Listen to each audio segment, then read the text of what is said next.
સુખસર તાલુકાના ભોજેલા ખાતે પાતાળેશ્વર મહાદેવ તથા મા ચામુંડા માતાજી મંદિરનું 1.75 કરોડ રૂપિયાના ખર્ચે જીર્ણોદ્ધાર કરાશે।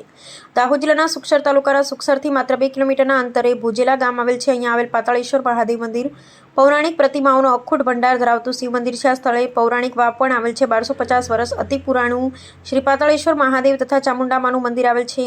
આ મંદિરની પાસે પુરાણી વાવ પણ આવેલ છે। તેમજ આ મંદિર સ્વયંભૂ શિવ પ્રાગટ્ય છે। તેમજ ભોજા ભગતના નામ ઉપરથી જ ગામનું નામ ભોજેલા પડેલ હોવાની લોકવાયકા પણ છે। ભોજેલા ગામ સહિત આજુબાજુના ગામડાઓની પ્રજા મંદિર અને પવિત્ર વાવ પ્રત્યે અખૂટ શ્રદ્ધા ધરાવે છે। મહાદેવજીનું શિવલિંગ જમીનમાં 15 ફૂટ નીચે આવેલ હોવાથી પાતાળેશ્વર મહાદેવના નામે ઓળખાય છે। લોકવાયકા મુજબ ભોજેલા ગામે આવેલ આ મંદિરની ભવ્યતા, દિવ્યતા અને સમૃદ્ધિને કમનસીબે અનાર્યો એ મંદિરને દસ્ત કરી લૂંટફાટ કરવા પ્રયત્ન કર્યો હતો, જેથી તે સમયનું ભોજેલા ગામ ભયગ્રસ્ત બની માછી સમાજના લોકોએ રાતોરાત ઘરબાર છોડીને તેમની તમામ માલ મિલકતની પરવા કર્યા વિના તેઓની કુળદેવી ચામુંડામાની મૂર્તિને વાવમાં પધરાવી જીવ લઈને ભાગી ગયા હતા અને કુળદેવી ચામુંડામાને વાવમાં પધરાવી સુરક્ષા કરી હતી। તેમજ કડાણા મહીકાંઠાના માછી સમાજના લોકોના કુળદેવી હોય દર વર્ષે નવરાત્રિમાં વાવ નજીકથી માતાજીની જ્યોત પ્રજ્વલિત કરી નવરાત્રિનો અખંડ દીપક પણ મૂકી રહ્યા છે અને આ વાવમાં ચામુંડામાની સાક્ષાત હાજરી હોવાની પણ માન્યતા છે। બ્યુરો ચીફ જિગ્નેશ પ્રજાપતિ, ફતેપુરા, જિલ્લો દાહોદ।